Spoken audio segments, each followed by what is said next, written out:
In today's video, I'm going to teach you how to connect Microsoft Outlook to manage your emails more effectively. We've got some pretty interesting steps to walk through together, and I'll guide you through them to make sure you have a seamless experience.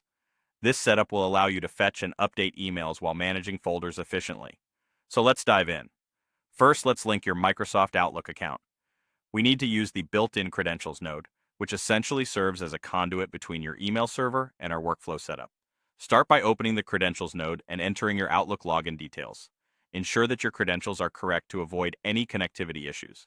Once done, this setup will enable seamless fetching and updating of your emails along with efficient folder management.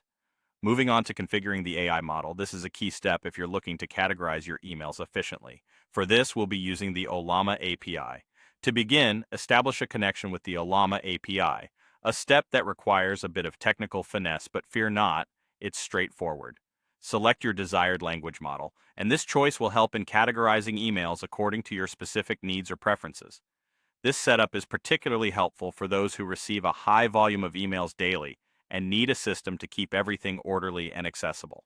Next, let's talk about modifying email categories, which is an optional but highly valuable step if you want to customize the workflow to better suit your unique email management needs.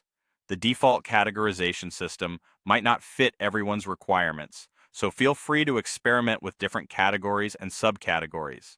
Tailoring these categories to align with your workflow can greatly enhance your productivity and ensure that you quickly locate important emails when needed.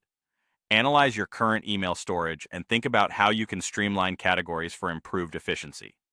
Finally, we come to setting up error handling, a critical part of ensuring your entire workflow runs smoothly.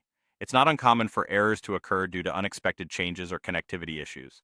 Review the error handling node settings carefully. This step might seem technical, but it's essential for troubleshooting and maintaining a robust system. Make sure your settings cover various scenarios that could disrupt your workflow, and if any errors do occur, this setup will help you identify and resolve them quickly. And that's it. You now have a fully equipped and personalized email system integrated with Microsoft Outlook.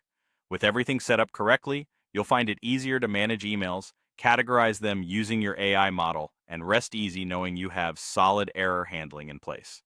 Thanks for joining me today as we tackled these steps, and I hope this has been as informative for you as it was engaging. See you in the next video.